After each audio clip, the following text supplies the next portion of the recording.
Alright, today's project is a little bit different than what we're normally up to, but we're actually going to put a wired doorbell into the house.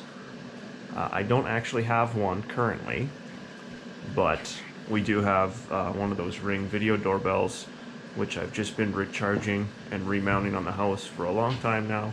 It's a little bit of a nuisance, especially when somebody rings the bell and nothing happens in the house, only the cell phone goes off. So I was going to do a video today to show you guys different ways that you can make a doorbell work. This may also help you if you're trying to troubleshoot a doorbell or replace a chime or a power supply or a push button or something that might be causing you grief. Very simple. All it is an electromagnet spring-loaded contact. So if you look close at that doorbell, there's 3 terminals on there. We've got rear, we've got trans, referring to the transformer, and then we've got front. That just means that the rear is a single chime, the front is a double chime, and then we've got the transformer power. Now they do provide a small diagram on the side to give you an idea of what the wiring can be like to make this work properly. These are just momentary push buttons, non-illuminated, nothing fancy. I actually won't even be using these because we've got the Ring doorbell outside. There's a couple different wiring methods that I drew up to try to help everybody understand what it is we're going to do. So we've got the actual chime with the 3 terminals we talked about. We've got our transformer or power supply. We've got a front door button and a back door button in some cases. I'm not using a back door button, so this part of the circuit I'm not even worried about, but I wanted to show you just in case you did have this option or you wanted to add one in by chance. So our constant power from the transformer goes into the doorbell chime, and then what we've done here, we've sent the power for the from the transformer back down through the push button. So when we press the button, we close that circuit and we provide momentary power to the front chime position, which would then make the doorbell ring. Same exact scenario happens with the rear push button. It would just cause the alternate chime to actually go off. So in this manner, we've actually got 3 wires that would terminate inside the chime. Usually there's enough space to do that because the chime does have some available openings to let you route some wiring through it. The biggest thing when you're tucking that wiring up inside the doorbell is to just not put it in the path of any of the moving parts. That's going to help keep everything hidden nice and working like it should, because those actual chimes that ring are supposed to sort of float there. If you keep your finger on it, you change the sound quite a bit and it won't carry quite the same. One of the alternate options to wire this would be to have all of your conductors go to the location of the power supply or transformer.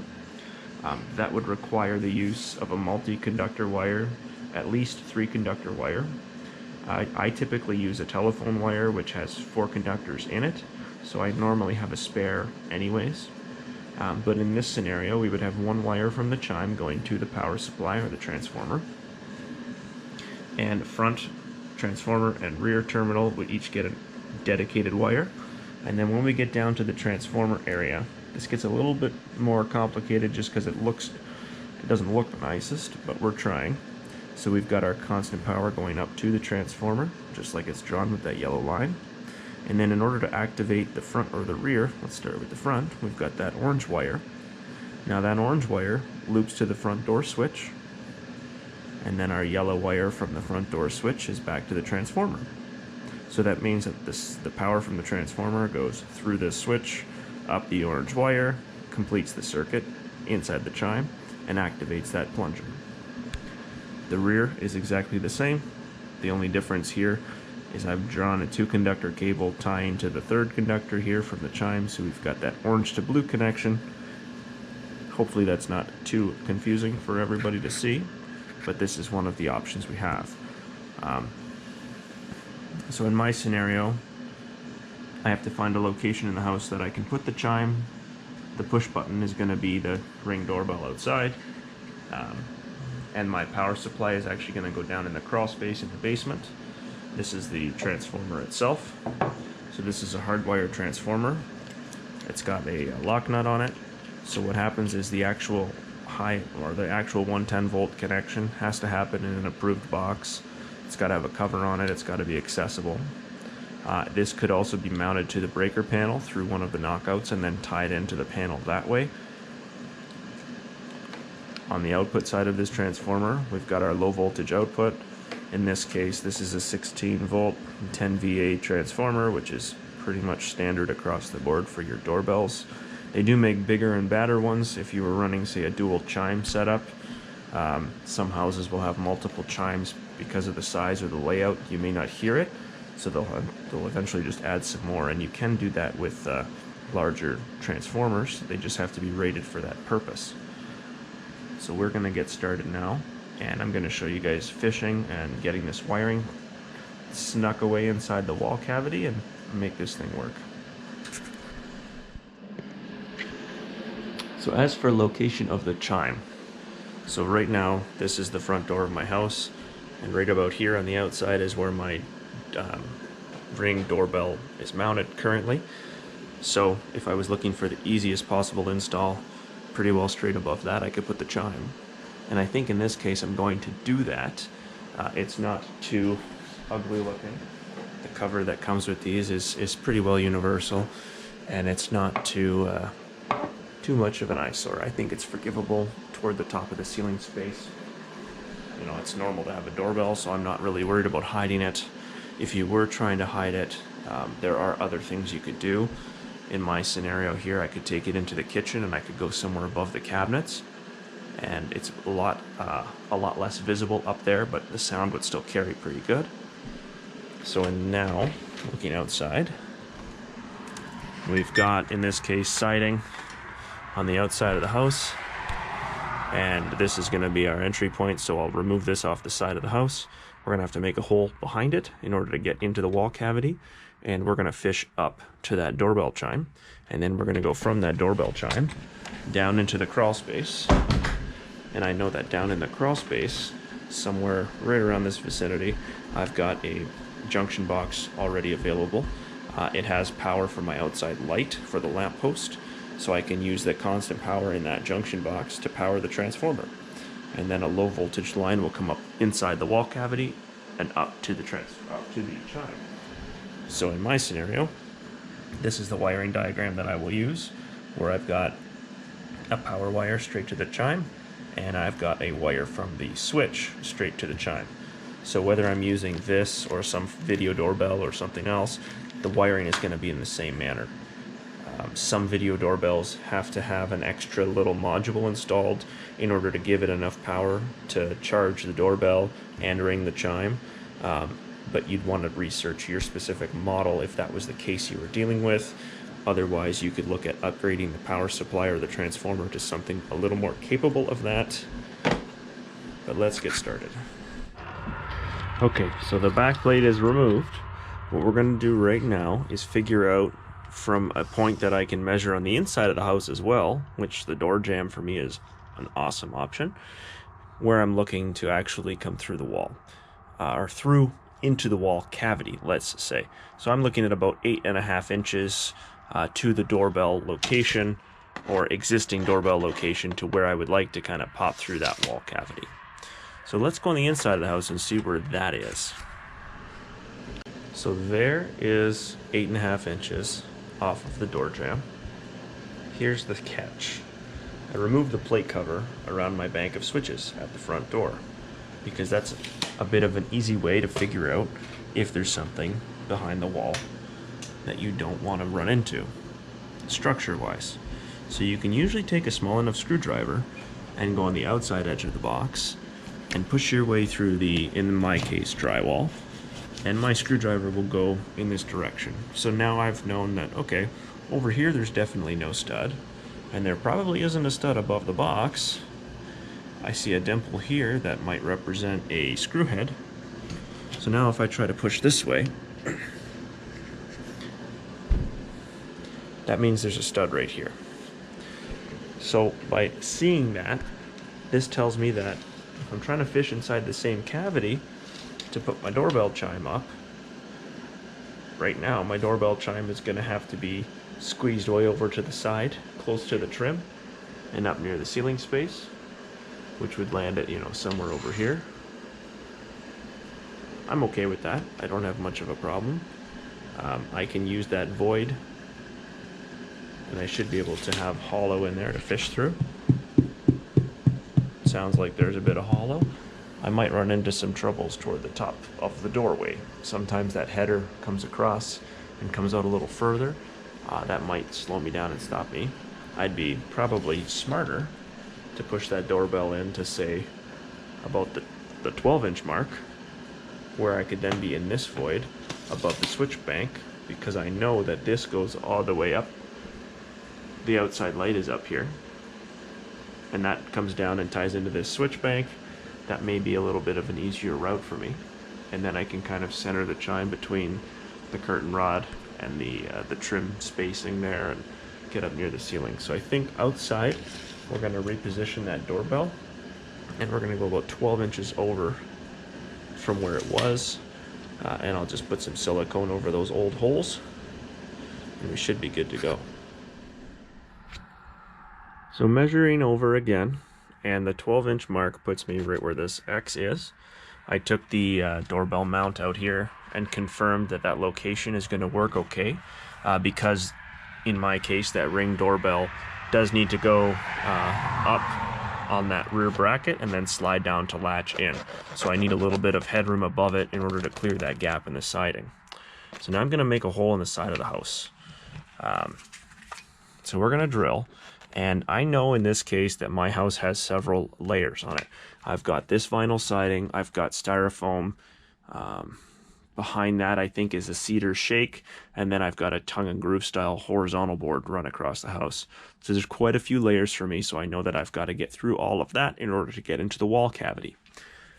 The other thing I have to consider here is that this wire from the button, or the Ring doorbell in my case, is going up toward the chime, which we discussed in that diagram I showed you earlier. So if I drill the hole straight into the house, now I'm inside the wall cavity. I have to somehow get that to turn 90 degrees up. Well, I'd be a lot further ahead if I was to just start my hole in the center, but on an upward angle. And that's going to aid me quite a bit in fishing this up the wall and to that chime. So I'm actually going to drill on an upward angle. That's also going to help prevent water penetration. Not that the porch gets wet, because it is a covered porch here. I'm going to silicone the hole anyways, but this is certainly not going to be a problem. So with vinyl siding and a spade bit, I like to go in reverse, because it melts my way through, makes a nice clean edge on that siding, and then I'm free to drill in any desired manner from there.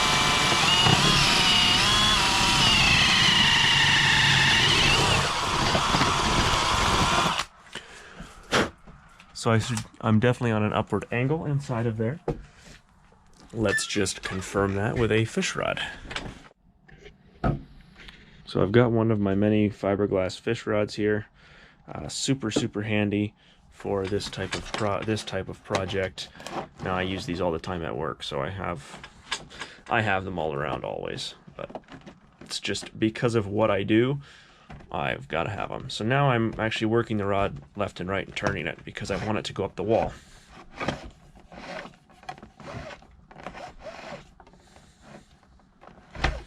So there we go. Considering I've got that whole rod up the wall, and those things are a little more than 4 feet. I think these ones are closer to 5. 5 feet above this location here is definitely going to be in the ceiling. So that's wonderful, and I know I'm above the 12-inch mark over from the door space. So we're going to figure out where we're going to mount that chime, and we're going to use the through hole on the chime to bring our wiring in. So we're only going to cut a small little hole behind the base of the chime, so you're not even going to see it, and we're just going to cut that in the drywall. So I'm going to take this up top on the ladder there. I need 2 hands to lay it out, draw on the wall with pencil, and then we'll cut it out and we'll see what we find.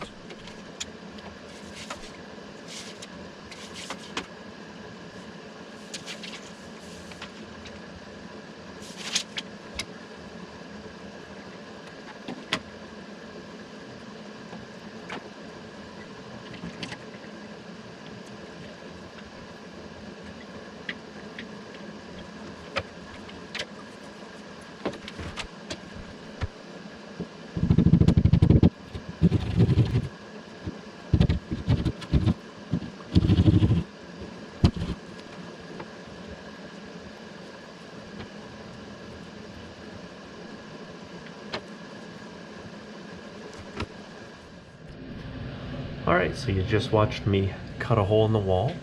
Now I'm going to get one of my most favorite tools and versatile utensils I've ever used, and that is a piece of coat hanger, a piece of metal coat hanger. Simple enough. You find it in the back of your closet and you cut it up. So now you can turn this thing into just about any tool you might need on the job site. Now, whether or not you guys want to believe me, when I reach inside with my pinky, I feel the fish rod. It's right about here. That's the one we pushed in from earlier from outside. So, see if I can do this with one hand. I'm gonna give this a bit of a hook. So now I should be able to reach in the wall and retrieve that fish rod and pull it into sight here. Let's see. Well, there's also a piece of Romex in the wall, so I don't want to grab and pull on that too much.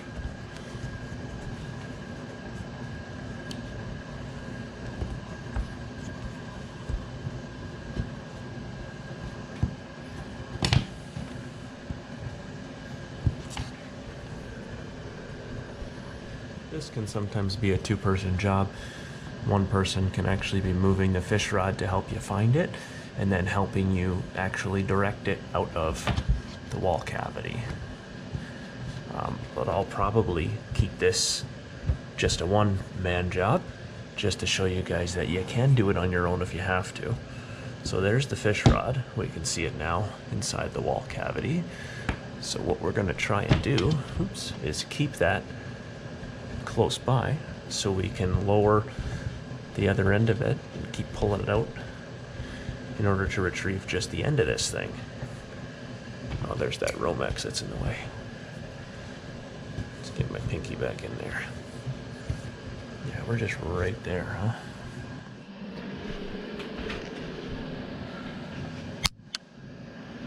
huh? Okay, so off camera I played with this a little bit.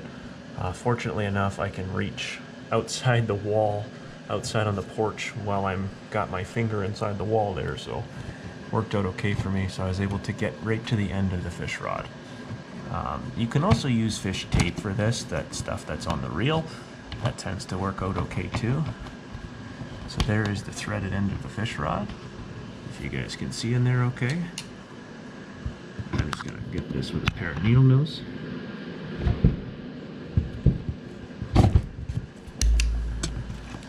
Perfect. So that's sticking out. And the other end of that guy is outside. Right here. So if I move this, cool. We've definitely got fish rod here. I'm gonna tie on some wire, and we're gonna pull a line to that spot for the switch for outside. So what I'm using here is a standard phone cable.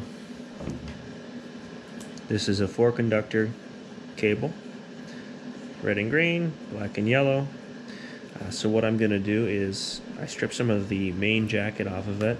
I'm going to wrap the individual conductors around my fish rod, apply some tape, and then we're going to pull this through the wall, and that's going to be our switch back to the chime wire that we're installing. So if you recall, this was the method of wiring that we are going to be doing, where we've got the chime up on the wall, we've got our switch out front, and we've got our transformer down in the crawl space.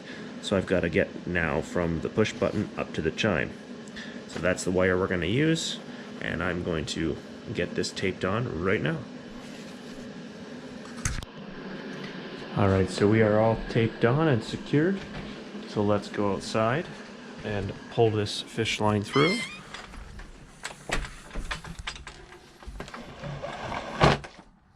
Well, how about that? Look at this, the guy was even kind enough. There we go, sorry for the choppy video. Look, he was even kind enough to leave me a tail to be able to untape this thing and pull the tape off of the fish rod a little bit easier. The nice thing with a larger hole in the house is this gives us the chance to push back slack. So I'm a big fan of leaving additional wire inside the wall. It's not going to hurt anybody in there. You're never going to see it. But when you replace the siding, let's say that some of this gets damaged and you need to pull more conductor out. If you've just got a blob of silicone there, that's perfect. You should be able to grab that wire and give it a pull, or grab that whole blob of silicone with, say, a pair of needle nose pliers and pull it out of the wall, and then you can have yourself all kinds of slack wire to work with. There's nothing more fun than getting into a job that somebody already started and they call you in because the wires are too short and we can't hook our doorbell up now, or whatever it might be. But yeah, leaving slack is wonderful if you have the advantage to do so. Now let's get ourselves situated inside, and we're going to plan our approach to go down. Alright, so now we're ready to locate where we're going to bring our low voltage line up to feed the power, or to feed the chime. But we need to know on the other side of the floor where the heck we're going. So this is one of the tricks of the trade that I like to use quite often. This is a piece of coat hanger, again, straightened out. What I've done on the end of that is I put it in my pliers and I've just squished it to kind of make it almost like a drill bit, let's say. So let's put that in our drill, and we're going to chuck that up slowly. Reason is they're not usually straight when we start, so with a decent pair of gloves, you're not going to want to do this with like a thinner rubber glove, something fairly reasonable. You're going to spin this drill as you kind of bend this coat hanger, and what that does is straightens it out. So now it's going to work perfectly for our next part of the plan. I'm going to pull the baseboard away from the wall only a little bit, just to get this hanger behind it without causing damage to the paint. This paint seam is not bad. We're going to trim it a little bit. Sometimes you get paint on the top edge of the baseboard to the wall there, and it kind of sticks a little bit, so it helps to use a blade and cut that away to give it a place to peel from. So just like that. Beautiful. Alright, we've got that baseboard pulled away from the wall. So we know we're underneath this bank of switches, roughly here if we want to go perfectly center. So I should be able to slide this hanger right down now.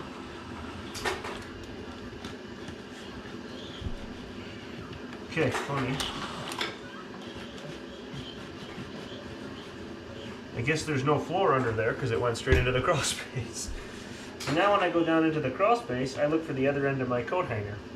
When I find the other end of my coat hanger, that shows me, okay, that's where I need to send my fish up the wall and retrieve it on the other side. Just to keep that hanger in place. Normally it stays tight when you drill a hole, but there we go. I'm just going to leave the baseboard holding it because that certainly will be secure. I need to make sure I've got enough fish rod length to go all the way up the wall. So before we leave, we're going to measure that and make sure that we mark it so we know about where the tip is, so we kind of gauge where that hole's going to be at. So let's get ourselves ready. I'm going to try to speak as slow as I can, so hopefully everybody can understand what I'm saying. But here we go. All right. Welcome to my crawl space.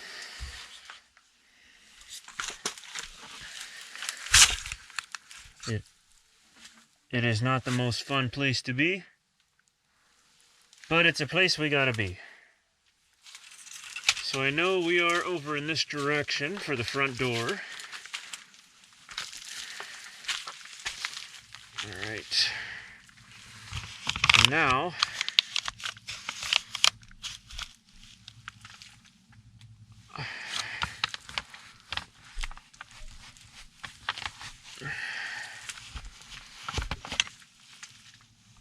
okay, there's a junction box right here.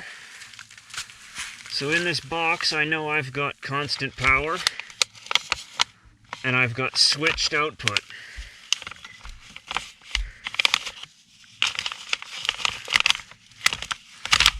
So that should be easy enough to work in to get our doorbell transformer running. And I'm going to put up a guess here that right behind the styrofoam is where I'm going to find that piece of coat hanger. Okay, it took me a whole lot of fighting, but I finally got the fish rod up there. Sorry for shutting the camera off. It was more of a look down and away kind of video anyway, so you didn't really miss a lot of action. But now the fish rod is up the wall. That black tape line represents my mark to where the height was at in relation to how high I have to go up the wall. So I definitely want to go beyond that point to make my life a little bit easier. Because if I can find it in the wall, usually using a pair of needle nose pliers, I can grab that fish rod and I can kind of manipulate down. Once I get it, I'm going to pull it out in the ceiling or into the wall space in the living room, and then I'll tie my wire on and pull it down. Then for the last step, we come down here and we tie it into this junction box. So now I got to go back upstairs and find the other end of this fish rod.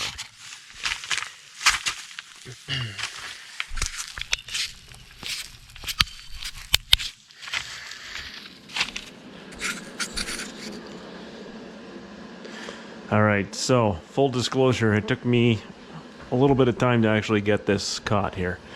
I did have to go back into the crawl space one additional time to try to resend that fish rod up the wall. So you can see now my coat hanger has caught it, and this is the fish rod here. So I'm going to push that into the crawl space until I can find the end of this thing. No matter how hard I tried to get it to go on to the left-hand side of the hole, it somehow, or for some reason, buried itself all the way over on the right, so just something I had to work with. This is what the end of my coat hanger looks like. It's just a simple hook bent in it, so that kind of makes grabbing this thing and holding it pretty easily. And then I've sort of made a little makeshift handle at the end that I can hang on to.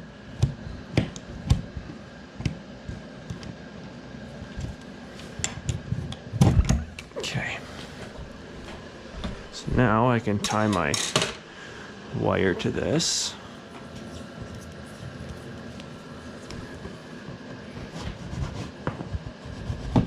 Okay, so that should be ready to go down in the crawl space.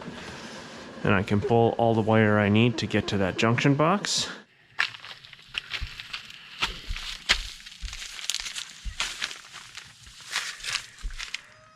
Okay, we have now returned to our location in the crawl space. So here's to hoping that these fish rods stay together and come out of the wall.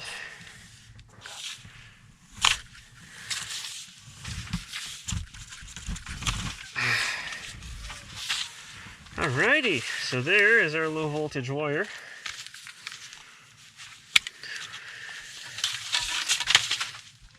So let's get ready to tie this in, and then we'll put the insulation back.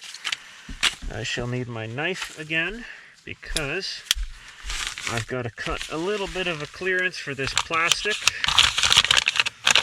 to open that octagon box. Shouldn't be too bad to do.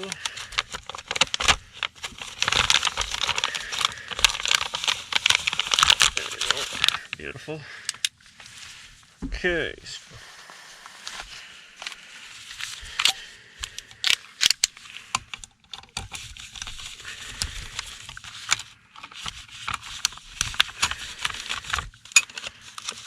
So far, the most difficult part of this project was definitely trying to get the fish rod up the wall in the correct orientation so I could retrieve it. By far, that was the most difficult part of the puzzle. So remember I said about pulling some slack? Yep, that still applies. The nice thing at the power supply you can do to kind of manage slack is wind yourself a nice coil. This is the wrong style screwdriver to do this with. However, I think you get the idea. So now I can cut this back and still have a bunch of excess to work with should it ever be necessary to have it. Alright, so now I do have the power off, so I should be safe to do this. So I've got right here my hot and my neutral that are going to my lamppost feed. Yeah, that makes sense. Perfect. Yep, okay, so that makes sense. That's hot and neutral. And I've got ground screws, and you know what? We can use the knockout right on the top of the box. Although that makes it difficult to do the low voltage. But if we do the low voltage first, then it's easy. So what I like to do is called the Bumblebee Christmas Tree. If anyone can guess why. Red and green and black and yellow are my choice of colors. Alright, so I'm going to strip those back if I can here. Perfect. This one too. When I only need to use 2 conductors of the 4, typically I just double them up. These are very small gauge wires. I think they're 22 gauge solid copper. So they don't have a whole lot of current carrying capacity. They're perfect for, say, a telephone, but not necessarily ideal for everything else. So I usually double them up so then I've got a good set to work with. We're going to trim the excess now. Boom. Boom. Okay. Get our power supply or transformer out. And these are Phillips screws on the transformer output side. So what we're going to do, we're going to give these a hook on them. So they have a good chance to get snugged up under that screw. And you always want to put this on in the orientation that the screw turns. So by putting it on that way, as I tighten that screw, it tightens and closes that hoop behind the screw head, right? You can imagine the hook goes in like this, and as you tighten that screw, it wants to close that wire even more. Where if I was to put it on this way, as I tighten the screw, it would actually want to push this off. So we're definitely making sure we've got solid connections. There we go, Bumblebee Christmas tree. And just for the fun of it, we can give everybody a spin here too. It's not going to make a difference. Alright, so that knockout on the top inside the box, we're going to open that up.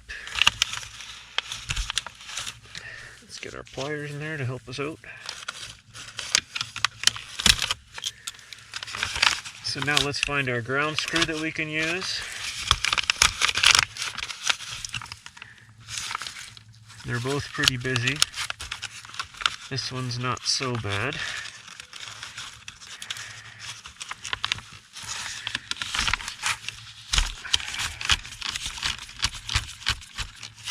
Okay.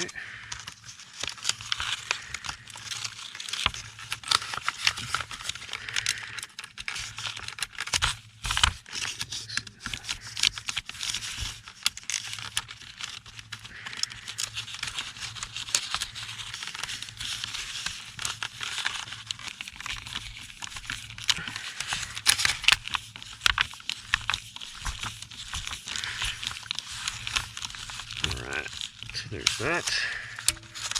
Good. So now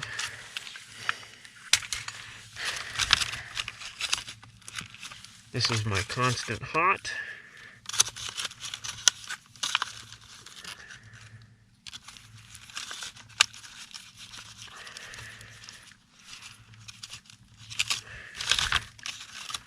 This is my constant neutral.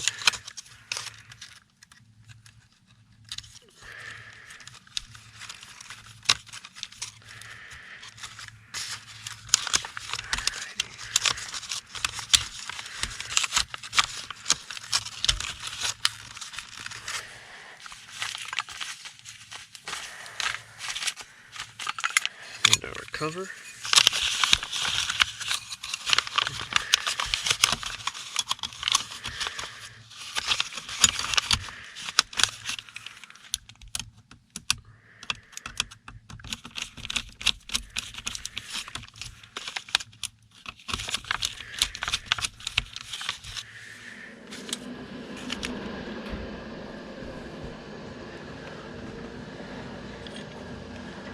Alright, so if we look at these wires, I was actually able to label them with a Sharpie power and switch.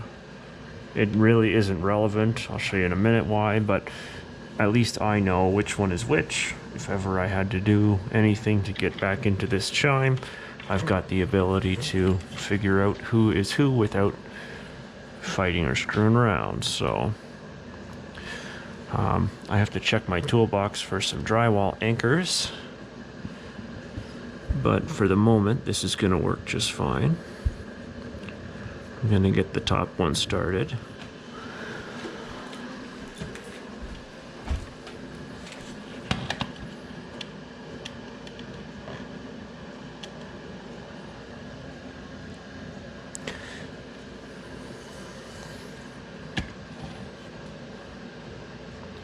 That looks pretty good.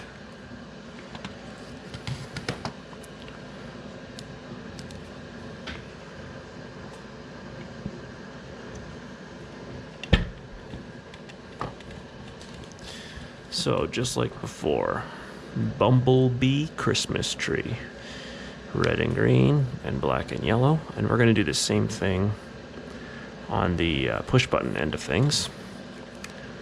So let's strip our conductors a little bit here.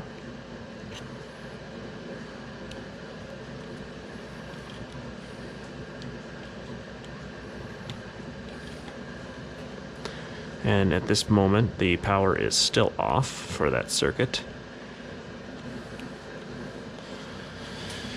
So we've got power, we've got switch. If we remember back to the diagram we made earlier in the video, we see that the power has to travel through the switch and back to the front door slider terminal there.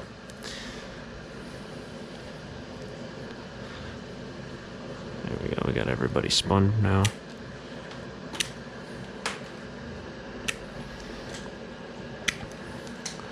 So here's what we can do. We can take the switch and we can do this with the power. So now we've got power from the transformer here and here, only when the switch is closed, because now the power has to loop through our switch down and come back up and out. So we've got transformer, and we're going to loop that wire under and around like so. Snug it up.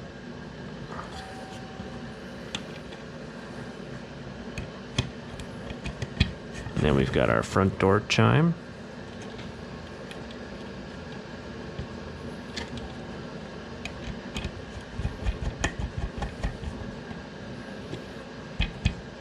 Right there. Just gonna move that away. We're gonna put a moret on this. So if I fold it down, that gives me enough material. So by folding down those wires, I've got enough material that a moret can tie to. The moret is just covering the connection, keeping it still accessible for us for the future, should we ever need to get in here to service anything. And look at that, I can slide most of the slack back into the wall cavity, including the moret. And we can fold these wires in a way that they will not interfere with any function or not resting against the bell of the chime, because that kind of kills the sound. So now we grab the cover.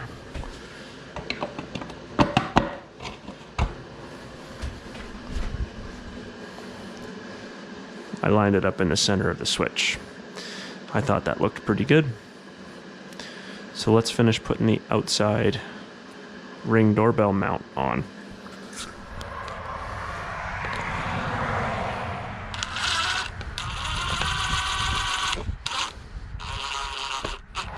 I will be leaving slack inside the wall cavity and filling it with silicone, so then I can always retrieve some more afterwards. Should I ever have to get to the siding here to replace it, I'll be able to pull some slack wire out and actually have a bit of space to work with.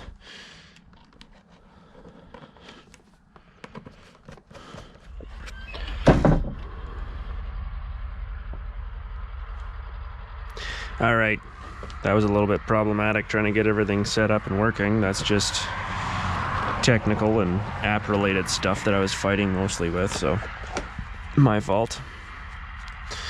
Anyways, now that I remember the email address I used and all that other stuff, we can get this guy installed on the house and turn power on and test everything.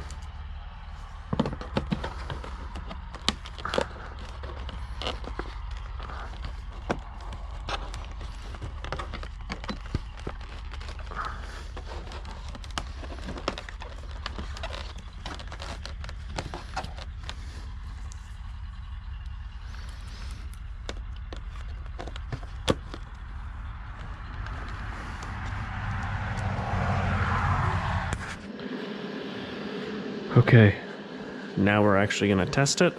Power's been turned back on. Ooh, how nice. Look at that. Hopefully something like this diagram that I kind of whipped up can be of assistance. Try to break things down in the simplest form that you can, and a lot of times that can benefit. So this is minus the rear portion of the circuit. That's what we've done today. We mounted the chime. We wired from the front door to the chime, and then we wired from the power supply up to the chime as well. We made a small connection inside the chime, and that's about all there was. So I hope this video was helpful for some of us here that might have been looking into doing a project similar to this, or troubleshooting, or even just replacing your existing doorbell with a new one. Knowing what was where is beneficial if you're replacing it. I say use your phone, take a couple pictures of something before you take it apart. That way the process of putting it back together is that much easier. So it took a couple hours because this is a video, of course, so everything takes longer when you're recording. But now I've got to clean up and get everything put away. But thanks you guys very much for watching. I very much appreciate it. Feel free to hit a like if you did like this video, or leave a comment if you've got anything to say below. I usually try to read and reply to just about every comment I get. But anyways, I hope you guys have a good one, and cheers.